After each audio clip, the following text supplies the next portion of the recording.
क्या आपने कभी सुनी है एक ऐसी कहानी जिसमें एक युवती ने अपने राज्य और सम्मान की रक्षा के लिए अपनी जान की बाजी लगा दी?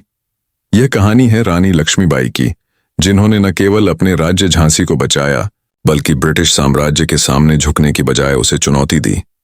जानिए कैसे रानी लक्ष्मीबाई ने अपनी बहादुरी से इतिहास रचा। आज हम बात करेंगे भारत की वीरांगना लक्ष्मीबाई के बारे में, जिनका नाम इतिहास में बलिदान के लिए जाना जाता है। उन्होंने बहुत कम उम्र में ही एक बड़ी सेना का नेतृत्व किया और अंग्रेजों को जबरदस्त जवाब दिया। साथ ही आपको बता दूं कि लक्ष्मीबाई पहली महिला थी जिन्होंने भारत की आज़ादी के लिए लड़ाई लड़ी थी।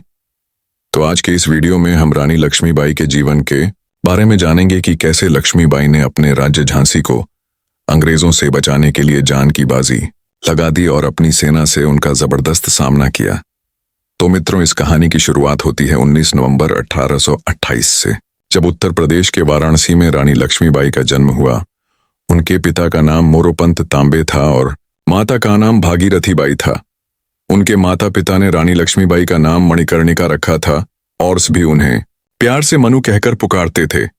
हालांकि जब रानी लक्ष्मीबाई 4 वर्ष की थी तब उनकी माता का निधन हो गया। आगे उनका पालन पोषण उनके पिता ने किया।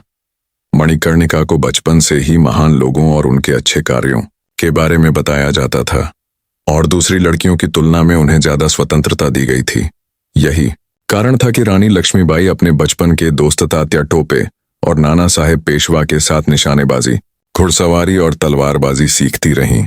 सन 142 में मात्र 14 वर्ष की उम्र में उनका विवाह झांसी के राजा गंगाधर राव से कर दिया गया। विवाह के बाद झांसी में सभी लोग मणिकर्णिका को लक्ष्मीबाई और झांसी की रानी कहकर बुलाते थे। फिर सन 551 में रानी लक्ष्मीबाई ने एक पुत्र को जन्म दिया, लेकिन दुर्भाग्यवश वह केवल 4 महीने ही जीवित रहा और फिर अपने बेटे को खोने के बाद राजा गंगाधर राव बहुत दुखी हुए और उनकी तबीयत भी बिगड़ने लगी।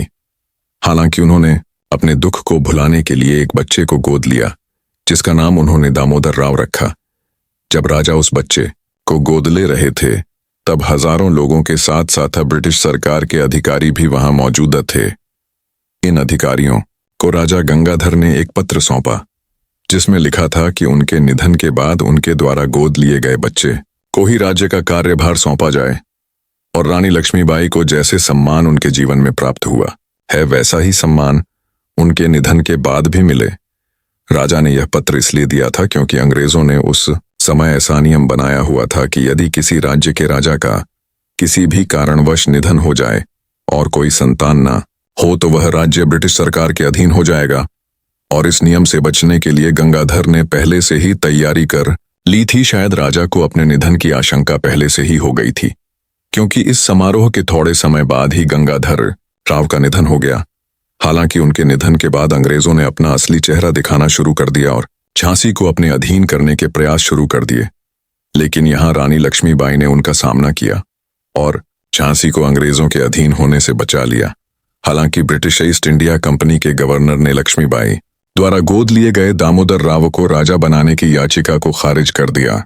मार्च 1954 में लक्ष्मीबाई को रुपए 60,000 वार्षिक पेंशन देने का वादा किया गया और बदले में उन्हें झांसी का किला खाली करने का भी आदेश दिया गया। मजबूरी में रानी लक्ष्मीबाई को झांसी का किला छोड़कर झांसी के ही महल में जाकर रहना पड़ा। लेकिन रानी महल पहुंचते ही लक्ष्मीबाई ने शपथ ली कि वह झांसी को पराइयों के हाथों में नहीं जाने देंगी और यहीं से महारानी ने अंग्रेजों के विरुद्ध युद्ध नीति बनानी शुरू कर दी और उन्होंने एक सेना का निर्माण किया, जिसमें पुरुषों के साथ साथ महिलाओं को भी समान अवसर दिया गया था। महारानी की 400 सैनिकों की सेना में युद्ध नीति में निपुण गुलाम खान, दोस्त खान, खुदा बख्श, सुंदर मुंदर, काशीबाई, मोतीबाई, लाला भाव दीवान, हकुनाथ सिंह जैसे महान लोग शामिल थे। हालांकि इसी दौरान 1957 में ब्रिटिश सेना के कब्जे से पहले ओरछा और दतिया के राजाओं ने झांसी पर आक्रमण कर दिया, लेकिन रानी ने अपनी सेना से उन्हें धूल चटा दी। 1 वर्ष बाद जब अंग्रेजों ने झांसी पर कब्जा करने की योजना बनाई, तब लक्ष्मीबाई ने अंग्रेजों के विरुद्ध बेहद कम झांसी के सैनिकों के साथ 2 सप्ताह तक युद्ध किया, लेकिन अंत में उन्हें अंग्रेजों की बड़ी सेना के सामने हार का सामना करना पड़ा। हालांकि रानी अपने पुत्र और कुछ सैनिकों के साथ वहां से बचकर निकल गई। वहां से निकलकर वे अपने मित्र तात्या टोपे के पास कालपी नामक स्थान पर पहुंची। वहां कुछ समय बिताने के बाद अपने बचे हुए सैनिकों और तात्या टोपे की सेना के साथ वालिन के किले पर कब्जा कर लिया। लेकिन कुछ समय बाद अंग्रेजों ने वहां भी हमला कर दिया और फिर रानी लक्ष्मीबाई अपनी सेना के साथ युद्ध में कूद पड़ी। लेकिन यहाँ उनका रूप देखने लायक था। रानी दोनों हाथों में धारदार तलवार लिए हुए और अपने पुत्र दामोदर राव को पीठ पर बांधकर अंग्रेज सैनिकों का संहार कर रही थी। इस तरह उन्होंने लंबे समय तक अंग्रेजों का सामना किया। लेकिन 17 जून 1978 को सराय नामक जगह पर ब्रिटिश सेना से लड़ते हुए वे घायल हो गए और अंततः 19 वर्ष की कम उम्र में उन्होंने इस दुनिया को अलविदा कह दिया। मित्रों, भले ही वे केवल 19 वर्ष इस दुनिया में रही, लेकिन उनकी बहादुरी की कहानी हमेशा अमर रहेगी। इसके बाद दामोदर राव रानी लक्ष्मीबाई द्वारा बनाई गई सेना के साथ रहने लगे, जिनका निधन 28 मई 1906 को हुआ। तो यह थी कहानी झांसी की रानी लक्ष्मीबाई की। आशा करता हूं कि आपको यह वीडियो पसंद आया होगा। जय भारत। आपका बहुमूल्य समय देने के लिए धन्यवाद। यदि आपको यह वीडियो पसंद आया हो तो वीडियो को लाइक, शेयर और चैनल को सब्सक्राइब करना ना भूलें। यह वीडियो आपको कैसा लगा आप कमेंट करके भी बता सकते हैं। धन्यवाद। रानी लक्ष्मीबाई का जीवन भारतीय इतिहास का एक ऐसा अध्याय है जो वीरता, साहस, मातृत्व और राष्ट्रभक्ति की मिसाल बन चुका है।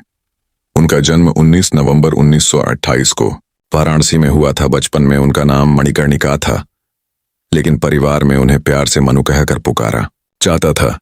जब वह सिर्फ 4 वर्ष की थी तभी उनकी मां का देहांत हो गया। पिता मुरोप पंत तांबे ने उन्हें बड़े लाड़ प्यार और खुले वातावरण में पाला। मनु शुरू से ही सामान्य लड़कियों से अलग थी।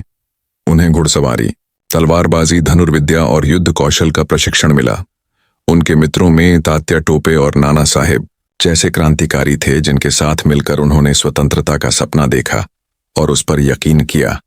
14 वर्ष की उम्र में उनका विवाह झांसी के राजा गंगाधर राव से हुआ, जिसके बाद उन्हें लक्ष्मीबाई नाम से जाना जाने लगा। कुछ वर्ष बाद उन्हें एक पुत्र की प्राप्ति हुई, लेकिन वह कुछ ही महीनों में इंसल बसा। इसके बाद राजा ने एक बालक दामोदर राव को गोद लिया।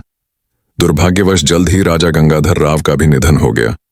इसी समय ब्रिटिश सरकार ने डॉक्ट्रिन ऑफ लैप्स लागू करते हुए झांसी को अपने अधीन करने का प्रयास किया। उन्होंने तब तक पुत्र को उत्तराधिकारी मानने से इनकार कर दिया और झांसी को हड़पने का प्रयास किया। लेकिन रानी लक्ष्मीबाई ने स्पष्ट शब्दों में कहा, मैं अपनी झांसी नहीं दूंगी।